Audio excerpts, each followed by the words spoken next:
ख्रिस्ताठाई माझ्या प्रिय बंधू भगिनींनो, प्रभू येशू एक सुंदर अशी गोष्ट आज आपल्याला सांगत आहे. अहो काष्टी आणि भाराक्रांत जन हो, तुम्ही माझ्याकडे या, मी तुम्हाला विसावा देईन.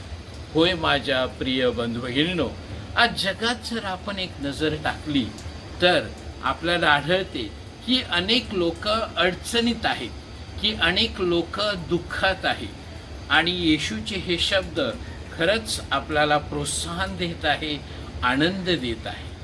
आणि म्हणून आज ती तिन्ही वाचनं आपल्याला आमंत्रित करत आहे. जर आपल्याला देवाचा आशीर्वाद हवा असेल, जर जीवनामध्ये सुखी व्हायचं असेल, जर आपल्याला स्वर्गराज्य हवं असेल, तर आपण हृदयाने लीन, आपण नम्र झालो पाहिजे. आजचं पहिलं वाचन आपल्याला सुंदर अशी गोष्ट सांगत आहे. जखऱ्या ह्या पुस्तकातून घेतलेलं आजचं पहिलं वाचन आहे आणि ते वाचन आपल्याला सांगत आहे की आपण नम्र झालो पाहिजे आपल्या देवाप्रमाणे. परमेश्वर म्हणतो की तुमचा राजा लीन होऊन, नम्र होऊन, गाढवावर बसून तुमच्याकडे येत आहे. सियोन कन्ये आनंदी व्हा. आजचं दुसरं वाचन आहे जे संत पौलाने रोमकरास लिहिलेल्या पत्रातून घेतलेलं आहे आणि ते वाचन आपल्याला सांगत आहे की आपल्याला देवाचा आत्मा मिळालेला आहे, आपल्याला ख्रिस्ताचा आत्मा मिळालेला आहे आणि तो ख्रिस्ताचा आत्मा आपल्याला शांती देतो, आपल्याला सुख देतो, जर आपण त्याप्रमाणे आपली वागणूक ठेवली, आपण नम्र झालो तर. आजचं शुभवर्तमान फार सुंदर आहे.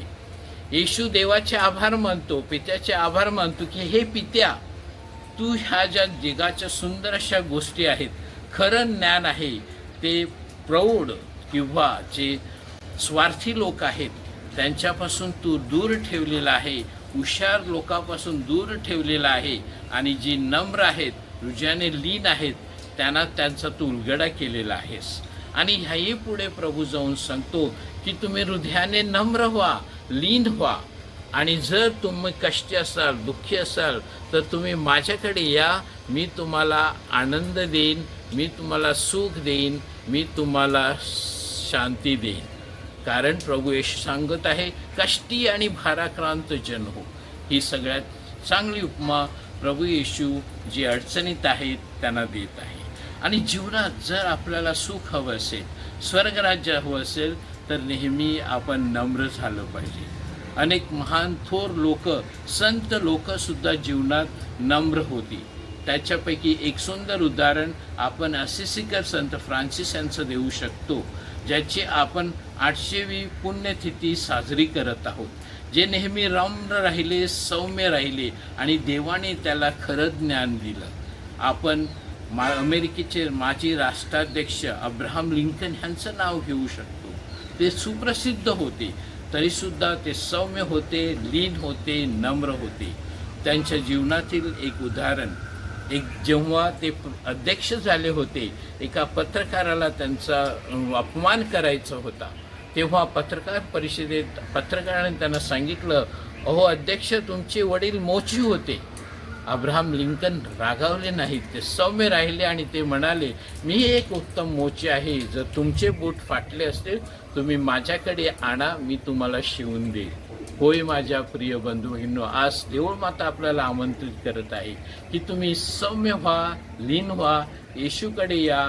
येशू तुम्हाला विसावा देईल आणि तुमचे जीवन सुखी आणि आनंदी होईल. म्हणून आपल्याला सुद्धा येशूसारखं नम्र हृदय मिळावं म्हणून प्रार्थना करूया आणि म्हणूया, नम्र हृदय येशू जैसे मजला लाभावे. आमेन.